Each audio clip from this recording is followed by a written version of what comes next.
News, सच जरूरी है। नमस्कार, MNS न्यूज लाइव में आप सभी का स्वागत है। मैं हूं आपके साथ अर्शी अंसारी। आइए देखते हैं देश और दुनिया की तमाम खबरें। मोदी सरकार ने हमारी सारी ताकत छीन ली, उद्धव ठाकरे। अमरावती में बच्चों कड़ू की हड़ताल के कार्यकर्ताओं द्वारा मनाया गया जश्न। अगर बेटी अपने पिता को मोबाइल फोन के जरिए अलविदा ना कह पाई होती तो इस 13 साल की हिंदू लड़की का क्या होता? किरीट सोमैया। आइए देखते हैं खबर विस्तार से। पूर्व मुख्यमंत्री उद्धव ठाकरे, अरविंद केजरीवाल और भगवंत मान की संयुक्त प्रेस कॉन्फ्रेंस। संजय राउत। जी हाँ, दिल्ली के मुख्यमंत्री अरविंद केजरीवाल आज आए हैं। अब जब वे मुंबई आती है तो मातोश्री आती है। जी हाँ, एक नया रिश्ता है। हमने चर्चा की है कि हम क्या करना चाहते हैं, हम इसे आगे कैसे करना चाहते हैं। अरविंद केजरीवाल ने विपक्ष की एकता में अहम भूमिका निभाई है। उद्धव ठाकरे। जी हाँ, मुख्यमंत्री अरविंद केजरीवाल और पंजाब के मुख्यमंत्री भगवंत मान मातोश्री आए हैं। शिवसेना और मातोश्री रिश्ते निभाने के लिए मशहूर है। कुछ लोग सिर्फ राजनीतिक करते हैं लेकिन हम रिश्ता रखते हैं। जी हाँ, लोकतंत्र की रक्षा के लिए हम सब एकजुट हैं। आज से हम सत्ताधारियों को विपक्ष का आह्वान करें। सुप्रीम कोर्ट ने पिछले कुछ दिनों में 2 अहम फैसले दिए हैं। आपको लेकर दिया गया फैसला लोकतंत्र के लिए जरूरी था। ऐसी स्थिति पैदा होगी जहां राज्य में चुनाव नहीं होंगे। दिल्ली के मुख्यमंत्री अरविंद केजरीवाल, मैं सभी को धन्यवाद देता हूं। जी हाँ, उन्होंने हमें परिवार का हिस्सा बना लिया है। दिल्ली की जनता ने अधिकारियों की लड़ाई लड़ी। मोदी सरकार ने हमारी सारी ताकत छीन ली। फैसलों की तारीख से 8 दिनों के भीतर अध्यादेश जारी किया गया और अधिकार वापस ले लिया गया। सुप्रीम कोर्ट को कुछ भी फैसला करने दीजिए, उनका स्वभाव है कि हम नहीं मानेंगे। सबसे ज्यादा नुकसान शिवसेना को हो रहा है। जी हाँ, उन्होंने CBI ईडी का इस्तेमाल कर बहुमत जनता की सरकार को उखाड़ फेंका है। अगर सरकार नहीं बनी तो सिर्फ विधायक को भंग करने और अध्यादेश पास करने की कोशिश कर जाती है। उन्होंने अध्यादेश हटाकर हमारी शक्तियां छीन ली है। ये अहंकार है और इसका परिणाम होगा। उद्धव ठाकरे ने दिल्ली की जनता का समर्थन किया है। राज्यपाल ने कहा कि पंजाब में बजट सत्र नहीं होगा, केवल प्रधानमंत्री और राज्यपाल को स्थापित करें। शिवसेना ने सबसे ज्यादा वादा किया कि जब वह मुद्दा संसद में आएगा समर्थन करेंगे। जी हाँ, पंजाब के मुख्यमंत्री भगवंत मान मातोश्री आने पर हमें घर जैसा माहौल मिलता है। लोकतंत्र संकट में है।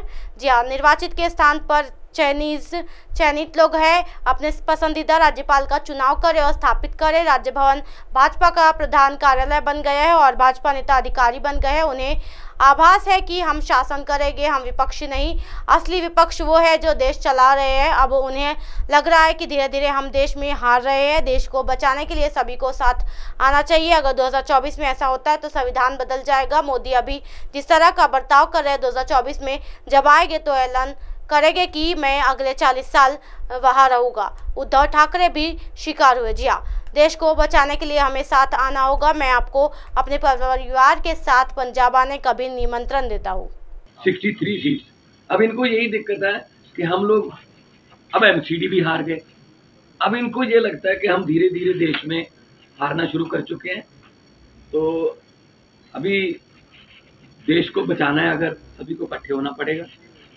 हाँ, कुछ विचारक मतभेद होंगे कई पार्टियों के देश में, लेकिन देश बचाने के लिए हमें इकट्ठा होना पड़ेगा। अगर देश ही ना बचा तो फिर पार्टियां क्या करेंगी? पार्टियों का प्रधान बन के, मुख्यमंत्री बन के क्या करोगे जब देश ही ना रहा? 24 में अगर ये आ गए, ये संविधान बदल देंगे। और ये जिस तरीके से चल रहे हैं प्रधानमंत्री जी, बिल्कुल आने वाले दिनों में नरेंद्र पुतिन बनने वाले हैं। हाँ, ये इलेक्शन ही कराएंगे। ये कहेंगे 35 साल की मैं ही हूँ, बस 40 साल की लिए मैं ही हूँ। तो ये उन राहों पर चल रहे हैं। तो ये बहुत खतरनाक है। देश का लोकतंत्र जो है, देश के शहीदों ने अपना खून का कतरा कतरा, हमारे पुरखों ने कतरा कतरा खून का बहा के ये देश हमको लेके दिया था। ये किसी के बाप की जागीर नहीं है कि ये देश के मालिक बन के बैठ गए। इनकी कोई कुर्बानी, देश को आज़ाद करवाने में इनका कोई योगदान नहीं है, लेकिन जो आज़ादी के परवाने थे उन्होंने देश लेके दिया। और देश को ये किन हाथों में बेच रहे हैं, कैसे हर रोज बैंक बिक रहे हैं, रेल बेच दी, तेल बेच दिया, एयरपोर्ट बेच दिया, सब कुछ बेच दिया।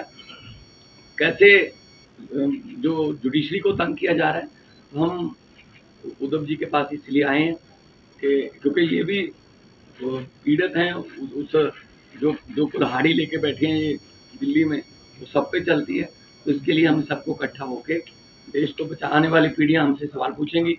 जब लोकतंत्र खत्म हो रहा था तो आप क्या कर रहे थे, कम से कम हम जवाब देने के लायक रहेंगे। अमरावती में बच्चू कडू की हड़ताल के कार्यकर्ताओं द्वारा मनाया गया जश्न। जी हां, शिंदे फडणवीस सरकार ने शुरू में विकलांग व्यक्तियों के मंत्रालय की स्थापना की। कल मंत्रालय स्तर पर विकलांग कल्याण विभाग की स्थापना करते हुए विधायक बच्चू कडू को अभियान चलाने के लिए राज्य समिति के अध्यक्ष और मुख्य मार्गदर्शन के रूप में चुना गया और नियुक्त किया गया। विकलांग कल्याण विभाग में पुरस्कृत किया गया। इसलिए अमरावती शहर में बच्चू कडू के प्रहार संघ और विकलांग भाइयों द्वारा खुशी का जश्न मनाया गया। इस मौके पर पटाखे फोड़कर और टोकरियों में बिठाकर भरकर खुशी का इजहार किया गया। इस बार हमें सही मायने में न्याय मिला है और विकलांग भाइयों ने प्रतिक्रिया दी है कि बच्चू कडू विकलांग भाइयों की ऐसी उम्मीदों पर खरा उतरेगा। प्रहार जनशक्ती पक्षाचे जे संस्थापक अध्यक्ष आमचे बच्चूभाऊ यांचा 20-25 वर्षापासून जो अपंग दिव्यांग बांधव निराधार बांधवांचा जो लढा होता महाराष्ट्रात, त्या लढ्याला खरो यश या आमचे मुख्यमंत्री शिंदे साहेब यांनी जो काल या दिव्यांग मंत्रालयाचा जो दर्जा दिला तो भारताच्या इतिहासात, भारताच्या नाही तर जगाच्या इतिहासातली पहिली गोष्ट आहे जे महाराष्ट्रात ते बच्चूभाऊच्या 20 वर्षाच्या संघर्षामुळे काल घडली। आणि आम्ही याच्यासाठी आज खुश आहोत की महाराष्ट्राचा जो अपंग दिव्यांग बांधव यांना बच्चूभाऊच्या माध्यमातून न्याय मिळेल, त्यांची उन्नती होईल, त्यांची प्रगती होईल, त्यांचा विकास होईल, यासाठी आज आम्ही हा जल्लोष प्रहारतर्फे अमरावती महानगरातर्फे आज सर्व दिव्यांग बांधवांसोबत ही खुशी आज आम्ही या अमरावतीच्या रेस्ट हाऊसच्या विभागामध्ये आम्ही मनवली है। अगर बेटी अपने पिता को मोबाइल फोन के जरिए अलविदा नहीं कह पाती होती तो इस 13 साल की हिंदू लड़की का क्या होता। किरट सोमैया। जी हाँ, एक 13 साल की हिंदू लड़की को सैफ खान और मोहम्मद ने किडनैप कर लिया। बीजेपी नेता किरीट सोमैया ने मुख्यमंत्री एकनाथ शिंदे और उप मुख्यमंत्री देवेंद्र फडणवीस को लव जिहाद को लेकर तुरंत कानून लाने की चुनौती दी है। भांडुप में लव जिहाद का मामला सामने आया है। बडोल ने 8 मई को शिकायत दर्ज कराई थी कि उसकी 13 वर्षीय बेटी गायब है।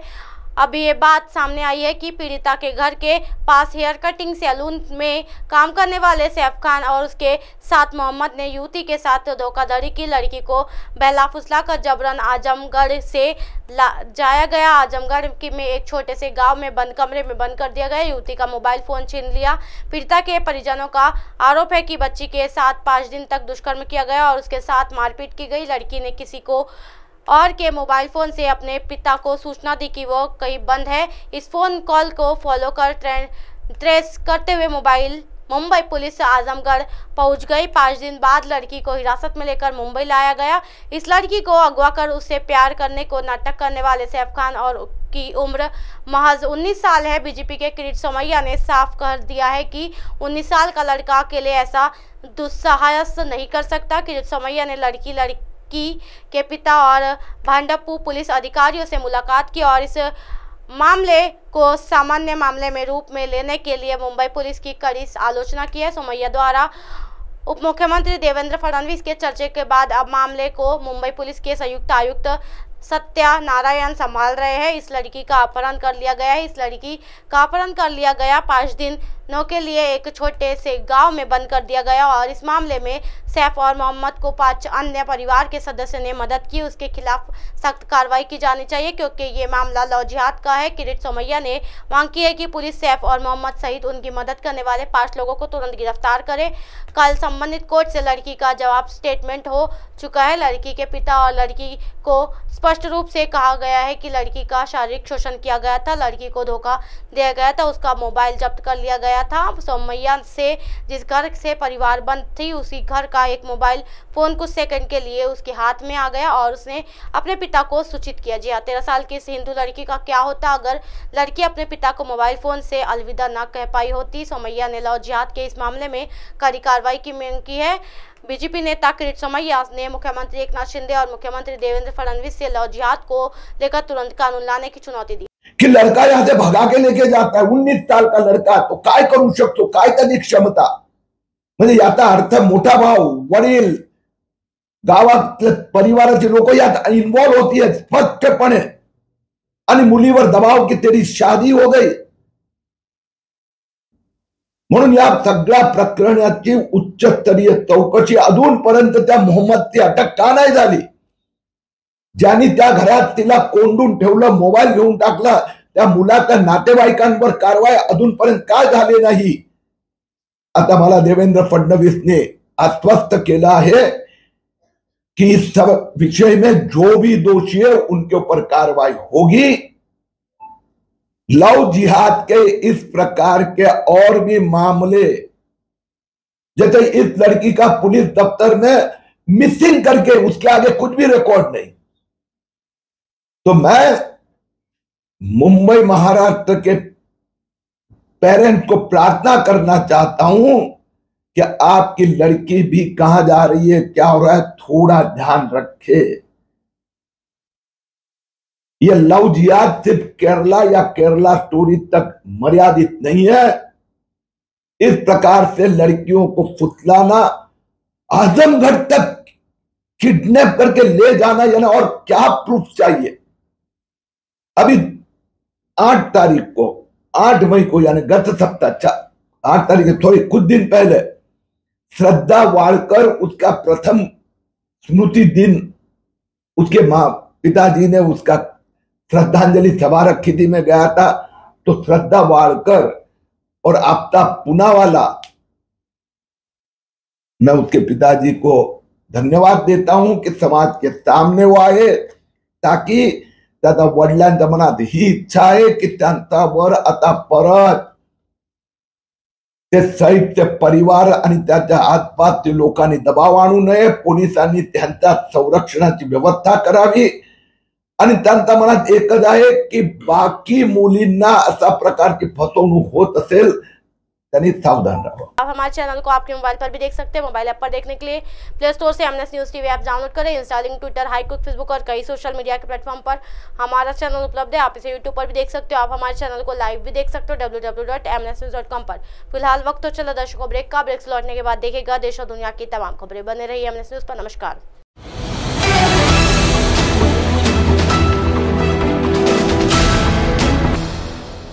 ये है एमएनएस न्यूज नेटवर्क और आप देख रहे हैं एमएनएस न्यूज।